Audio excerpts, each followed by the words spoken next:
ఈరోజు మనం భారతదేశ చరిత్రలో పాతరాతి యుగం తర్వాత మళ్ళీ నాగరికతల దగ్గరికి వచ్చేసరికి మాట్లాడుకునే మొట్టమొదటి టాపిక్ సింధులోయ నాగరికత. అసలు ఈ సింధులోయ నాగరికత అంటే ఏమిటి? అసలు లోయ అంటే ఏమిటి? ఈ సింధు లోయ నాగరికతకు భారతదేశంలో ఉన్న చరిత్రలో ఉన్న స్థానం ఏంటి అని ఒకసారి బ్రాడ్గా మనం మొట్టమొదట మాట్లాడుకుంటే, అసలు సింధులోయ నాగరికత గురించి మనకు తెలియకంటే ముందు మన భారతదేశ చరిత్రలో కానివ్వండి, అనుకుంటున్న వాళ్ళు ఎవరైనా కానీ అసలు మన చరిత్ర అంతా కూడా వైదిక యుగంతో మొదలైంటుంది అనే ఒక అపోహ, ఒక అండర్స్టాండింగ్ ఉండేది. కానీ సింధులోయ నాగరికత బయటపడ్డ తర్వాత మన భారతదేశ చరిత్రకు కొత్త పుటల్ని, కొత్త పేజీలను మనం ముందు తీసుకొచ్చి పెట్టుకున్నాం అన్నమాట. అసలు ఈ సింధులోయ నాగరికత అని ఎందుకంటున్నాం అని అంటే, చాలా సింపుల్గా మీరు అర్థం చేసుకోవాల్సిన అంశాలు ఏమిటంటే, ఏ నది పేరు మీద నాగరికత అన్నాము అంటే ఆ నదీ పరివాహక ప్రాంతంలో వెలసిల్లిన నాగరికత అని అర్థం. అంటే అర్థం ఏంటి? చాలా సింపుల్గా సింధులోయ నాగరికత అన్నాము అంటే సింధు, దాని ఉపనదులైన జీలం, చినాబ్, రావి, బియాస్, సట్లెజ్ నదులు, ఇవే కాకుండా ఇంకా కొన్ని నదులు వచ్చి సింధు ఈ లోయలో కలిసేవి. ఉదాహరణకు ఘాగర్ అండ్ హక్రా, ఈ రెండు నదులు ఇప్పుడు మీకు కనిపించో చాలా చిన్న నదులుగా ఉంటాయి.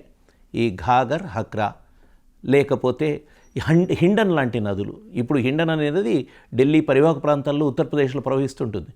ఇట్లాంటి నదులంతా కలిసి ఒక సింధు లోయ అనే ఒక, మనకు నర్వస్ సిస్టమ్ ఎట్లా ఉంటుందో నదీ పరివాహక ప్రాంతాలని కూడా ఎట్లా అర్థం చేసుకోవాలి మనం.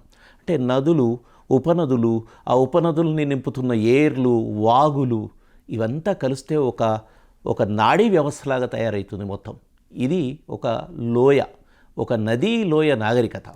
నదీ లోయ నాగరికత అన్నాను అంటే మళ్ళీ చరిత్రలో ఒక ముఖ్యమైన కాన్సెప్ట్, ఒక ఉదాహరణ చెప్పాలి.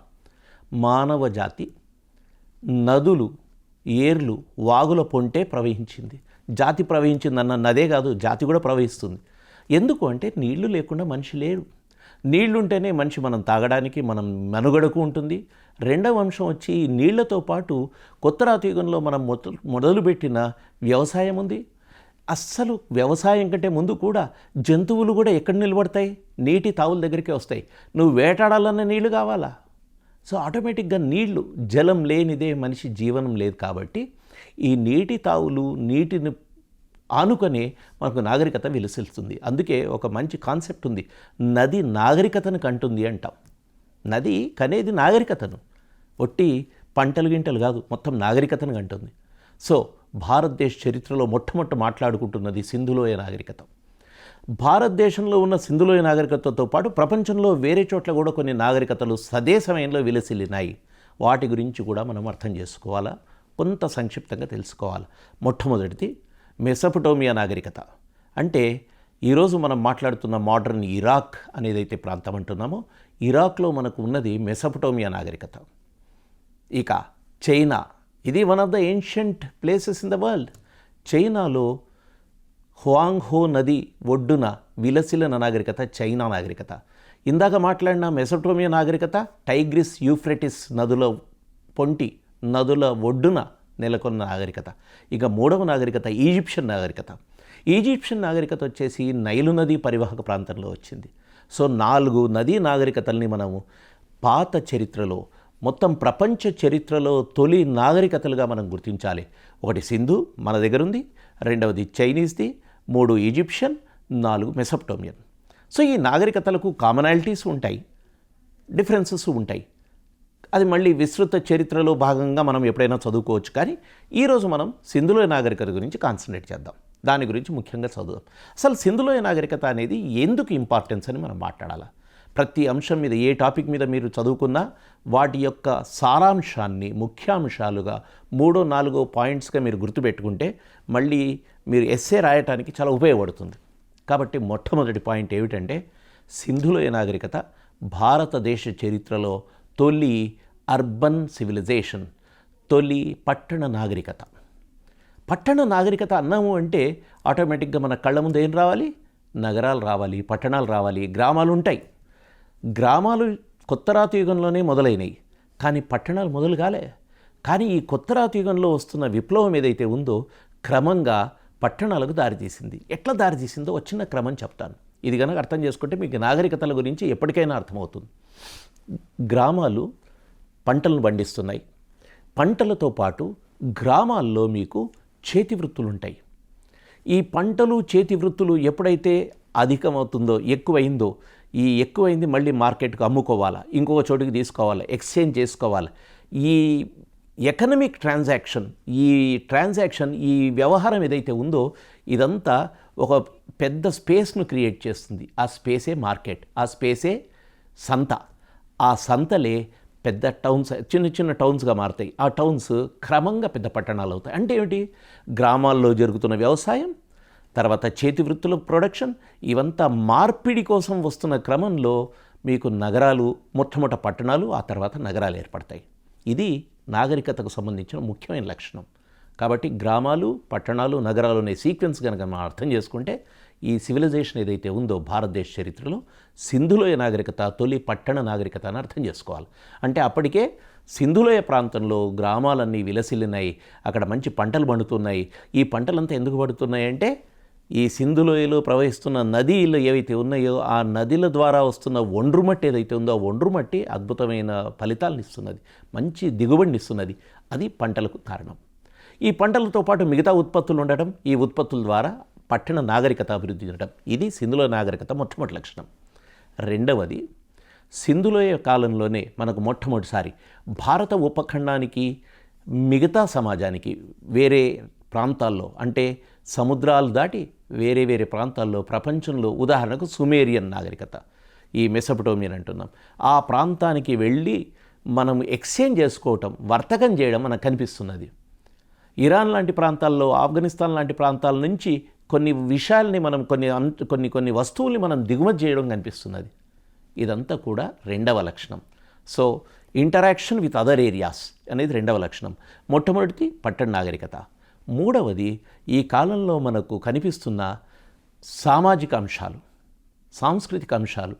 అంటే మతము, ఈరోజు మనం మాట్లాడుతున్న చాలా అంశాలకు సంక్షిప్త రూపం లేకపోతే మూల రూపాలు అక్కడక్కడ మనకు కనిపిస్తాయి. అవంతా కూడా మనం సింధులోయ నాగరికతలో మనం చూడవచ్చు. అది విస్తృతంగా మనం కొద్దిసేపాకి తెలుసుకుందాం.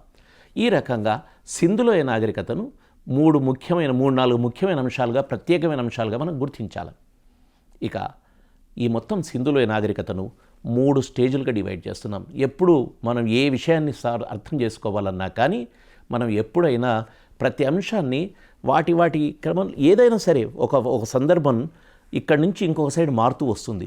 ఈ మార్పు చెందే క్రమాన్ని మనం అర్థం చేసుకోవాలంటే ఏం చేయాలంటే ఈ మార్పుల లక్షణాల్ని పట్టుకుంటే మొత్తం ఒక పీరియడ్ని 3 భాగాలుగానో 2 భాగాలుగానో విభజించవచ్చు. అట్లే సింధులోయ నాగరికతను మనం 3 భాగాలుగా విభజిద్దాం. మొట్టమొదటి అర్లీ లేక ప్రీ హరప్పన్, అంటే తొలి హరప్పా నాగరికత కాలం, తొలి సింధు నాగరికత కాలం. అంటే ఏమిటి? ఇంకా సింధు నాగరికత ఫార్మేటివ్ స్టేజ్లో ఉంది, పూర్తిగా వికసించలేదు, కానీ ఏర్పడే క్రమం మనకు కనిపిస్తుంది.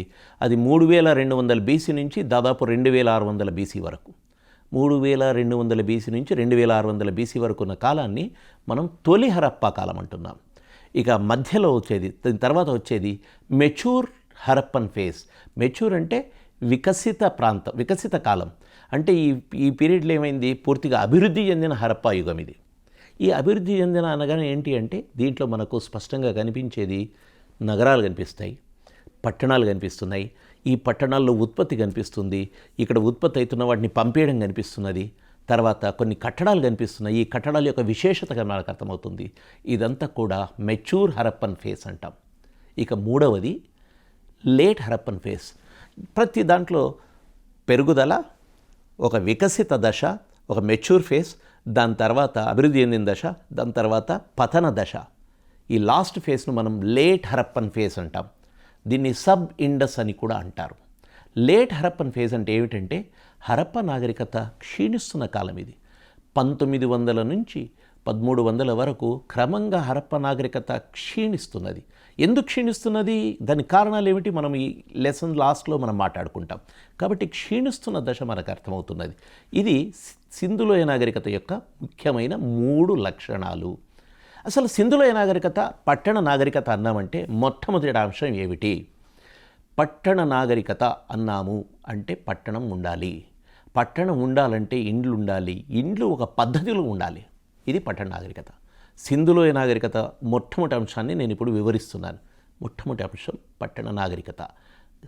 ట్విన్ టౌన్ ప్లానింగ్ అంటే పట్టణ ప్రణాళిక అద్భుతంగా ఉన్నది సింధులోయ నాగరికతలో. ఇది మనకు పట్టణ నాగరికత యొక్క ముఖ్యమైన లక్షణాలు. పట్టణం అంటే ఏమిటి అంటే ఇళ్ళు రకరకాల పద్ధతులు అంటే షేపుల్లో కాదు, నేను అన్నాం సైజుల్లో. ప్రజలంతా ఒక దగ్గర ఉన్నప్పుడు వాళ్ళ అవసరాల రీత్యా ఒక నిర్మాణాలు ఉండడం అనేది పట్టణానికి లక్షణం. ఇప్పుడు మీరు చూడండి, ఒక నగరం ఉందంటే ఇండస్ట్రియల్ ఏరియా ఒక చోటు ఉంటుంది, రెసిడెన్షియల్ ఏరియా ఒక చోటు ఉంటుంది, కమర్షియల్ ఏరియా ఒక చోటు ఉంటుంది, ఎంటర్టైన్మెంట్ ఏరియా ఉంటుంది. ఇదంతా ఒక ప్లాన్డ్ డెవలప్మెంట్లో భాగంగా జరుగుతుంది. ఇక్కడ కూడా ఇండస్ వ్యాలీని చూస్తే చాలా ముచ్చటేస్తుంది, ముద్దేస్తుంది. మీరు ఎప్పుడైనా ఇండస్ సైట్స్ ఎక్స్కవేషన్ సైట్ కనుక పోతే మీకు అర్థమవుతుంది. వాటిని చూస్తే మన ఇండ్లలో లేకపోతే మన నగరాల్లో ఉన్న బాత్రూములు చూస్తే మనకు సిగ్గనిపిస్తుంది. మన బాత్రూముల్లో నీళ్లు నిలబడిపోయి ఉంటాయి. ఇండస్ వ్యాలీకి వెళ్ళారనుకోండి, లోథలని ఒక సైట్ ఉదాహరణ తీసుకుంటాను. వాళ్ళ బాత్రూంలో కన్స్ట్రక్షన్ గ్రేడియంట్ ఎట్లా ఉంటుందంటే నీళ్లు నిలవడానికి స్కోప్ ఉండదు. ఇక్కడ బాత్రూముల్లోంచి నీళ్లు ఇట్లా వచ్చేసి స్నానపు గదుల్లోంచి ఇట్లా వచ్చి చక్కగా చిన్న కాలువల్లో వచ్చి పెద్ద కాలువలకు పోయి డ్రైనేజ్లో కలుస్తుంటుంది. ఆ డ్రైనేజ్ పోయి ఊరవతలి పోతుంది. ఎంత పక్కా ప్లానింగ్ ఉంటుంది అంటే డ్రైనేజ్ వ్యవస్థ నుంచి మొదలు పెడితే పట్టణ ప్రణాళికలో భాగంగా ఫస్ట్ థింగ్ మనం మాట్లాడుకోవాల్సింది గ్రిడ్ సిస్టమ్. గ్రిడ్ అంటే ఏమిటి అంటే మొత్తం పట్టణంలో ఇళ్ళు ఒక ప్లాన్డ్గా ఒక బ్లాక్స్గా తీసుకుంటే ఆ బ్లాక్స్లో మాత్రమే వాటిని నిర్మించడం జరిగింది. దాంతో ఏమవుతుంది, మనకు హ్యాప్ హజార్డ్ అంటే ఇష్టం ఉన్నట్టుగా ఈ ఇల్లు ఇక్కడ వచ్చింది, ఈ నెంబర్ ఇక్కడ. ఇప్పటికీ మనం హైదరాబాద్ లాంటి నగరాల్లోనూ కూడా చూస్తుంటాం. 2-4-22 ఉంటుంది ఇక్కడ, దాని పక్కన 2-4-88 అయిపోయి ఉంటుంది. ఈ మధ్యలో 66 ఎక్కడ పోయినాయో తెలియదు మనకు, ఎందుకంటే ఇవి తర్వాత వచ్చినాయో ముందు వచ్చినాయో ఏమైపోయినాయో. అట్లా కాకుండా ఈ డెవలప్మెంట్ అనేది ఒక ప్లానింగ్గా గ్రిడ్ ప్యాటర్న్లో ఉండడం ఈ హరప్పా సంస్కృతి యొక్క లక్షణం. ఇండస్ వ్యాలీలో ఉన్న అన్ని సైట్స్లో దాదాపు ఈ అద్భుతమైన అమరిక మనకు కనిపిస్తుంది.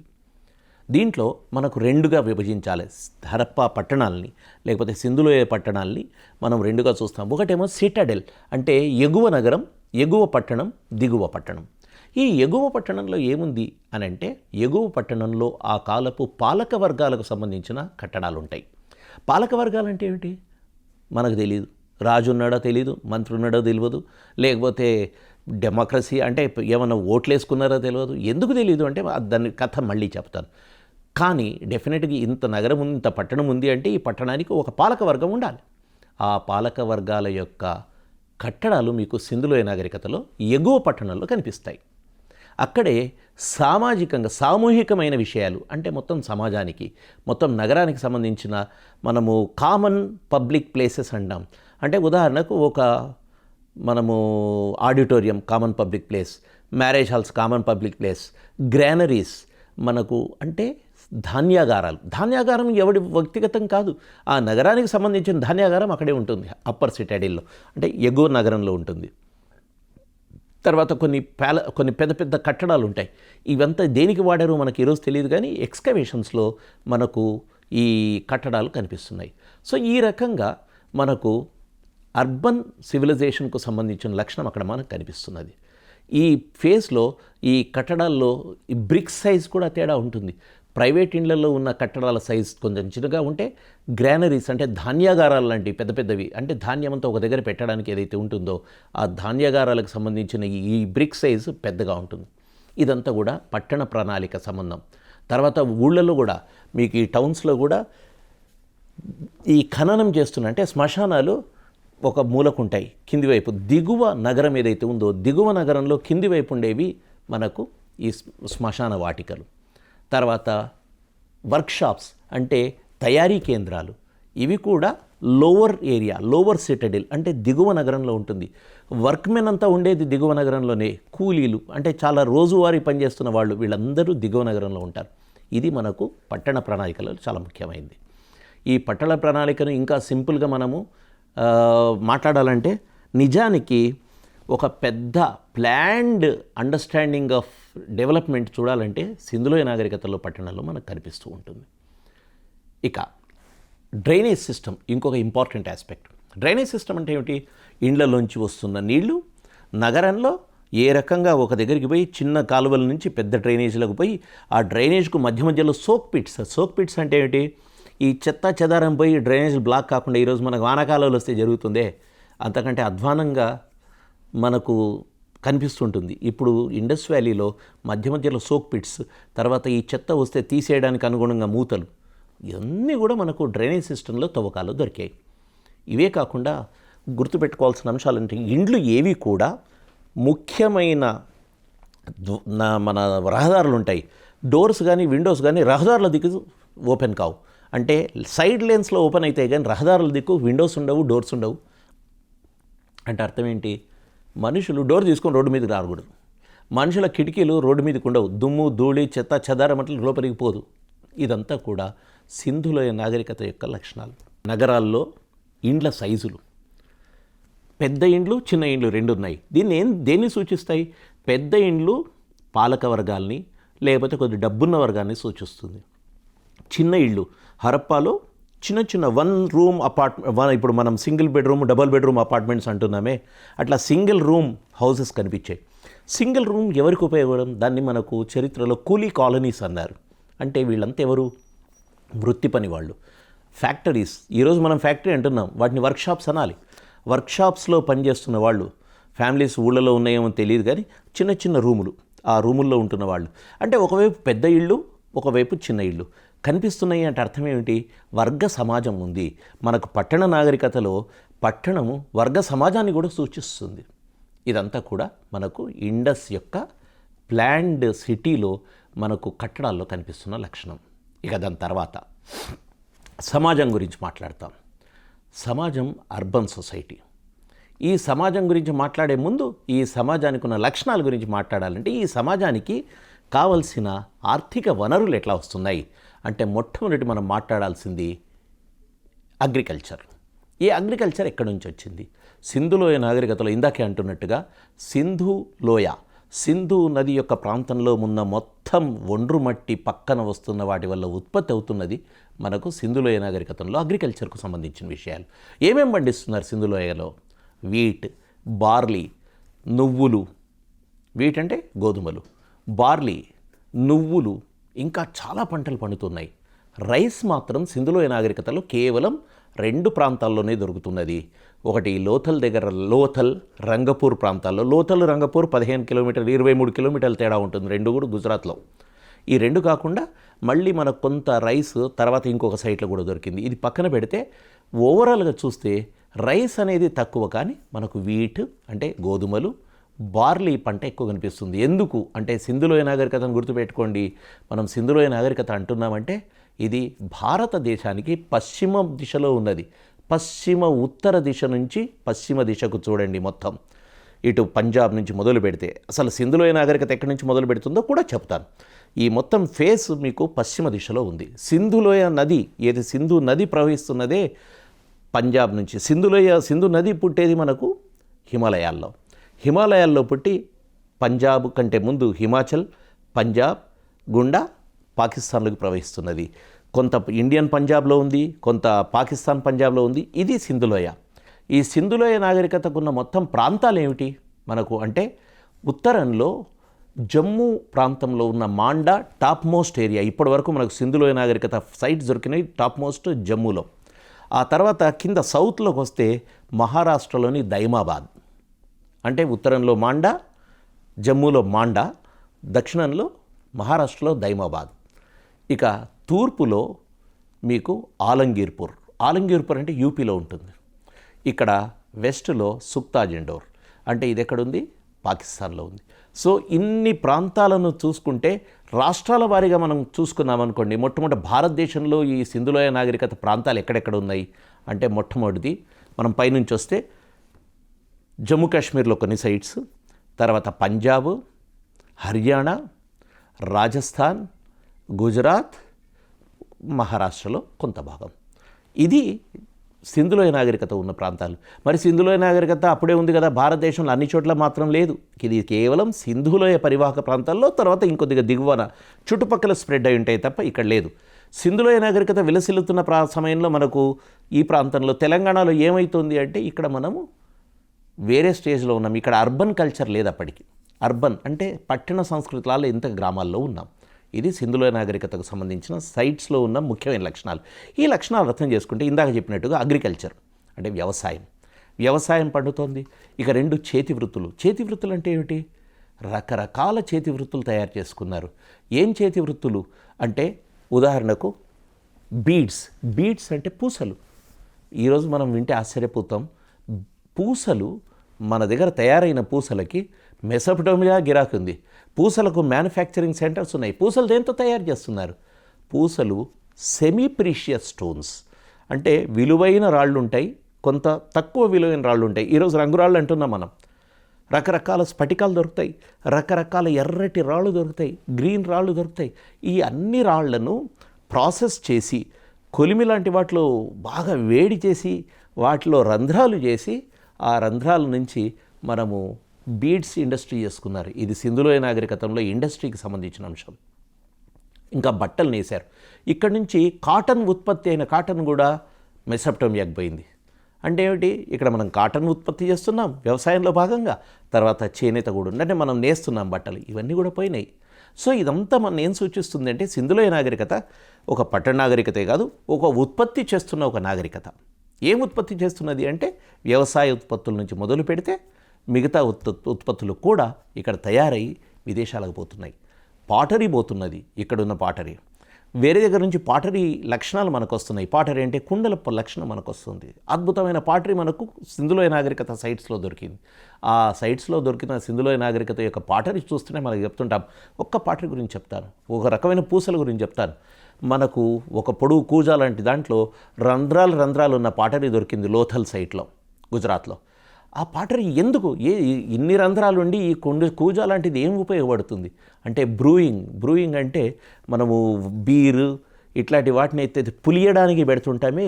అంటే ఏదైనా పదార్థాన్ని పులియడం కోసం పెట్టి లోపల పెట్టేసి దాన్ని మూత పెడితే ఏమవుతుంది? పులిసే క్రమంలో దాంట్లోంచి జ్యూసీ విషయాలు రసంలాగా ఉండేవి బయటికి కారిపోతాయి. ఆ రంధ్రాల నుంచి బయటకు వచ్చి బ్రూయింగ్కి ఉపయోగపడుతున్న పాత్రలు మనకు దొరుకుతున్నాయి. ఇక పూసల తయారీలో వాళ్ళ విశేషత్వాన్ని చెప్పాలంటే సేమ్ లోథల్ సైట్లోనే మ్యూజియంలో పెట్టారు. బీడ్స్ పూసలు ఎంత చిన్న పూసలు తయారు చేశారంటే మీకు పరీక్షణాలిక తెలుసు, టెస్ట్ ట్యూబ్ అంటాం. ఇంత టెస్ట్ ట్యూబ్లో ఇంతే టెస్ట్ ట్యూబ్ అక్కడ మ్యూజియంలో పెట్టుంటుంది. దాని లోపల కొన్ని వందల పూసలు ఉన్నాయి. టెస్ట్ ట్యూబ్లో 100 పూసలు ఉన్నాయంటే దాని సైజ్ ఎంతో ఊహించాలా. మీకు కంటికి ఈజీగా కనిపించవు కాబట్టి మ్యూజియంలో ఆ టెస్ట్ ట్యూబ్కు ముందు ఒక పెద్ద భూతద్దం ఉంటుంది. మనం భూతద్దంలో చూసి ఆ పూసలను చూడాలి. అంత అద్భుతమైన నైపుణ్యంతో పూసల్ని తయారు చేసింది సింధులోయ. ఇక మనము తెప్పించుకున్నవి కూడా ఉన్నాయి. మన దగ్గర అన్ని మెటీరియల్స్ దొరకవు కాబట్టి ఇరాన్ నుంచి, ఆఫ్ఘనిస్తాన్ నుంచి, రకరకాల ప్రాంతాల నుంచి మెటీరియల్స్ తీసుకొని వచ్చి ఈ సింధులోయ నాగరికత వాళ్ళు వాడుకున్న క్రమం కూడా మనకు అర్థమవుతున్నది. ఉదాహరణకు తీసుకుంటే మన దగ్గర రాగి దొరకదు. అంటే సింధులోయ పక్కన ప్రాంతాల్లోనే రాగి దొరకదు. ఎక్కడి నుంచి వస్తుంది రాగి అంటే రాజస్థాన్లో ఖేత్రి అనే ప్రాంతం నుంచి వస్తుంది, లేకపోతే బెలూచిస్తాన్ నుంచి వస్తుంది. తర్వాత బంగారం సింధులోయలో దొరకదు. ఎక్కడి నుంచి వచ్చింది? ఆఫ్ఘనిస్తాన్ నుంచి వచ్చింది. మోస్ట్ ప్రాబబ్లీ సౌత్ ఇండియాలో కోలార్ నుంచి వచ్చింది. లేకపోతే స్ట్రీటైట్ అంటే సోప్ స్టోన్ అంటాం. సోప్ స్టోన్ అంటే చాలా మెత్తగా ఉంటుంది, దాంతో సీల్స్ తయారు చేశారు. ఆ స్ట్రీటైట్ ఎక్కడి నుంచి వచ్చింది అంటే ఇరాన్లో తాపీ చాహ్యా అనే ప్రాంతం నుంచి వచ్చింది. ఇట్లా చాలా లెడ్ సౌత్ ఇండియా నుంచి తెచ్చుకున్నారు. ఇట్లా ఎన్నో రకాలైన అంశాలని ఇక్కడ నుంచి తీసుకొని పోవడం, అక్కడ మ్యానుఫ్యాక్చర్ చేయడం చేశారు. సో పట్టణ నాగరికతలో ఒకవైపు అగ్రికల్చర్, ఇంకోవైపు తయారీ, మూడో వైపు ట్రేడ్. ఈ 3 విలసిల్లినందుకు పట్టణ నాగరికత వెలిగింది. ఇక నెక్స్ట్ అంశానికి వస్తే సామాజిక అంశాల్లో మరి ఇదంతా అయింది. మరి పాలిటీ ఏమిటి? ఇప్పటికీ మనకు తెలియదు. ఆ రోజున పాలిటీ ఏమిటి అనేది తెలియదు. దానికి కారణం మళ్ళీ కొద్దిసేపు అయితే మాట్లాడుకుంటే ముందు రిలీజియన్ మాట్లాడుకుందాం. రిలీజియన్ అంటే ఏమిటి? మతం. సింధులోయ నాగరికత కాలంలో ఉన్న మతం ఏమిటి అంటే అది కూడా పూర్తిగా తెలియదు. కానీ కొన్ని విషయాలు మాత్రం మనకు ఆధారాల వల్ల అర్థమవుతున్నాయో మనం చూడాలి. ఉదాహరణకు తీసుకుంటే మొహంజోదారోలో మనకు ఒక పెద్ద స్నానవాటికి కనిపించింది. అందరి ఇళ్లలో బాత్రూమ్లు ఉండి ఇక్కడ స్నానవాటికి ఎందుకుంది? అది ఒక మొహంజోదారోలో పెద్దది ఎందుకుంది అంటే మోస్ట్ ప్రాబబ్లీ అది ఒక రిచువల్, అంటే ఒక మతపరమైన తంతుకు సంబంధించిన అంశంగా మనం భావిస్తున్నాం. అక్కడ ఎందుకు అంటే టెర్రకోటాతో తయారు చేసిన యోని షేప్లో తయారైన, యోని అంటే స్త్రీ అంగం షేప్లో తయారైనవి దొరికాయి. అట్లే పురుషాంగానికి సంబంధించిన శిష్ణం లాంటివి దొరికాయి. ఇదంతా దేని సూచిస్తుంది అంటే పునరుత్పత్తికి సంబంధించిన ప్రక్రియ ఏదైతే ఉందో దాన్ని కల్ట్ ఆఫ్ రిప్రొడక్షన్ అంటాం. పునరుత్పత్తి మతం అది. దానికి సంబంధించిన ఆధారాలు మనకు అక్కడ దొరుకుతున్నాయి. తర్వాత మదర్ గాడెస్, అమ్మ తల్లి, అమ్మ దేవతలు అంటాం. అమ్మ దేవతల బొమ్మ దొరికింది. ఇట్లా మోడ్రన్గా ఉండదు, అది పూర్తిగా క్లమ్జీగా ఉంటుంది, అది మదర్ గాడెస్.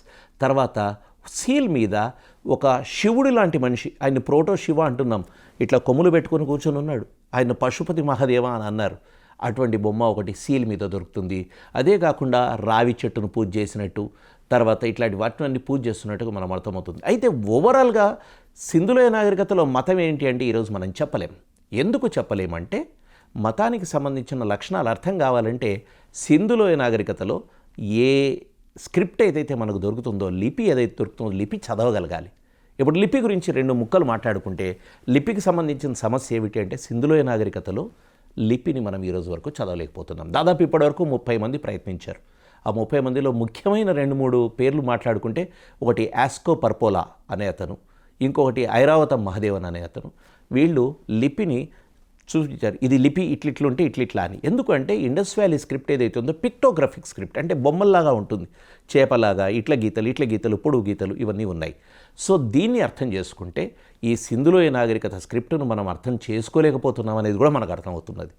ఏమైంది, ఎంతోమంది వచ్చారు, ఒక్కరు గారు ఇద్దరు కాదు, 30 మంది చేసిన సాటిస్ఫాక్టరీగా ఎందుకు చేయలేకపోతున్నామంటే ప్రతిదానికి ఏదో ఒక చిన్న లోపం మనకు కనిపిస్తున్నది. కానీ ఓవరాల్గా చూస్తే ఎక్కువ మంది ఒప్పుకునేది ఏంటంటే సింధులోయ నాగరికత ద్రావిడ నాగరికత అనేది కూడా ఒక సిద్ధాంతం ఉంది. యాస్కో పర్పోలా కానీ ఐరావతం మహదేవన్ లాంటి వాళ్ళు కానీ సింధులోయ నాగరికత యొక్క లక్షణాలు ద్రావిడ సంస్కృతి అని గట్టిగా చెప్పారు. సో ఈ స్క్రిప్ట్ మనకి ఈరోజు వరకు అర్థం కాలే. స్క్రిప్ట్ అర్థమైతే ఈరోజు అర్థమయ్యేది. ఇది రాజుగారు చెప్పిన, ఇప్పుడు శాసనాల్లో చూస్తే ఆ రాజుగారు దానం ఇచ్చారని ఉంటుంది, అప్పుడు మనకు అర్థమవుతుంది. కానీ ఈరోజు ఇవేవి లేకపోవడం వల్ల మనకి ఎట్లా అర్థమవుతుంది? సో దీన్ని దృష్టిలో పెట్టుకొని సింధులోయ నాగరికతలో మనకి ఇప్పటివరకు ఉన్న ఒకే ఒక పెద్ద లోపం, మనం ఇప్పటికీ ఆ స్క్రిప్టును మనం చదవకపోవటం.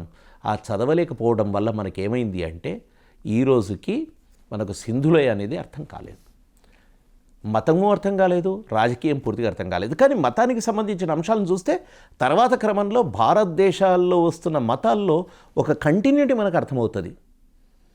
లింగం పూజ చేయడం ఏదైతే ఉందో, ఫ్యాలస్ వర్షిప్ అంటాం, పురుష లింగాన్ని పూజ చేయడం ఏదైతే ఉందో తర్వాత శివలింగానిగా మారింది. ఒక పురుషలింగము, అటు ప్రోటో శివ అన్నీ కలిసి శివ కల్ట్ అయిందా అనేది ఒక థియరీ. ఇట్లా చాలా అంశాలు మనకు ఉన్నాయి. అయితే వైదిక సంస్కృతిలో ఉన్న విష్ణువు లాంటి వాళ్ళు, మిగతా దేవుళ్ళు దేవతలు మనకు సింధులోయ నాగరికతలో కనిపించరు. కాబట్టి సింధులోయ నాగరికతలో ఉన్న మతము విశేషంగా సింధులోయ నాగరికతది అని మనం అర్థం చేసుకోవాలి. ఇక సింధులోయలో ఇంకా లాస్ట్ ముఖ్యమైన అంశాలని కనుక మనం చూస్తే, ఇంత విస్తృతంగా ఉన్న సింధులోయ ఎట్లా కూలింది అని మనం చెప్పుకుంటే రకరకాల సిద్ధాంతాలు ఉన్నాయి. అయితే ఆర్యుల దాడి వల్ల కూలింది అనేది ఒక సిద్ధాంతం ముందు వచ్చింది, కానీ ఆ ఆర్యుల దాడి వల్ల కూలిపోయింది అనేది తప్పు సిద్ధాంతం అనేది తేలిపోయింది. అది తప్పు, ఒక అంచనా వేశారు కానీ తప్పు. కానీ దానికంటే ముఖ్యంగా మనకు అర్థమయ్యేది ఏంటంటే సింధులోయ నాగరికత ఒక్క రోజులో కూలింది కాదు, ఒకరు దాడి చేస్తే కూలింది కాదు. కొన్ని వందల ఏళ్ళు క్రమంగా ఆ నాగరికత డిసింటిగ్రేట్ అవుతూ వచ్చింది, శిథిలం అవుతూ వచ్చింది, విచ్ఛిన్నం అవుతూ వచ్చింది. ఎన్ని పదాలు వాడాం. డిసింటిగ్రేషన్ అంటే దాంట్లో మెల్లగా దిగుతూపోచ్చింది. అంటే ఒక మంచి టౌన్ ఉంది, టౌన్లో పట్టడానికి ఉండే ఒక ఎకనామిక్ లైఫ్ కనుక నిజానికి బాగా లేకపోతే ఏమవుతుంది, మెల్లగా టౌన్ డిజాల్వ్ అయిపోతూ ఉంటుంది. టౌన్లో ఉండే ప్రజలు మళ్ళీ గ్రామాలకు వెళ్ళిపోవాల్సి వస్తుంది. కరోనా టైంలో మనం చూసినాం, సిటీలో ఏం లేకపోతే సిటీ ఖాళీ అయిపోయింది, ఎవరి ఊళ్ళకి వాళ్ళు వెళ్ళిపోయారు. ఫ్యాక్టరీలు లేవు, ఎవరి ఊళ్ళకి వాళ్ళు వెళ్ళిపోయారు. స్కూళ్ళు లేవు, ఊళ్ళకి వెళ్ళిపోయారు. సో ఇవన్నీ చూస్తుంటే 3-4 ముఖ్యమైన అంశాలు ఉన్నాయి. ఒకటి ఎకలాజికల్ డిస్టర్బెన్స్, అంటే ఈ పర్యావరణానికి సంబంధించిన కొన్ని మార్పుల వల్ల వర్షాలు కురవకపోవడం, డ్రై ఏరియాస్ కావడం, ఇట్లాంటి కారణాల వల్ల సింధులోయ నాగరికత క్రమంగా విచ్ఛిన్నమవుతూ వచ్చింది. తక్కువ రెయిన్ఫాల్ కూడా పెరిగింది. అంటే రాను ఏమైంది అంటే రెయిన్ఫాల్ తగ్గిపోయింది ఆ ఏరియాలో. తర్వాత నదులు వాటి కోర్సు, వాటి యొక్క డైరెక్షన్ మార్చుకున్నాయి. డైరెక్షన్ మార్చుకోవడం అంటే నది ఇక్కడ నుంచి పోతున్నది ఇంకో చోటు నుంచి పోతే ఆటోమేటిక్గా నగరం కూడా విచ్ఛిన్నమైపోతుంది. ఇట్లాంటి రకరకాల కారణాల వల్ల సింధులోయ నాగరికత మారిపోతూ వచ్చింది, విచ్ఛిన్నమవుతూ వచ్చింది. ఇది మనం అర్థం చేసుకోవాలి.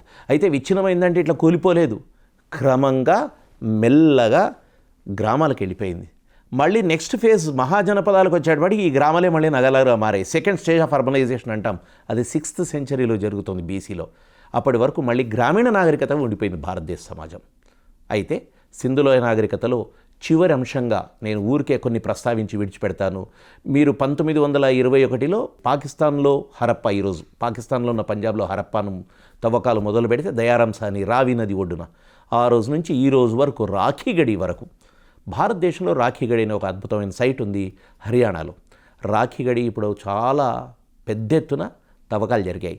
చాలా కొత్త అంశాలు బయటకు వచ్చాయి. ఈ అంశాలన్నింటినీ చూడాలి.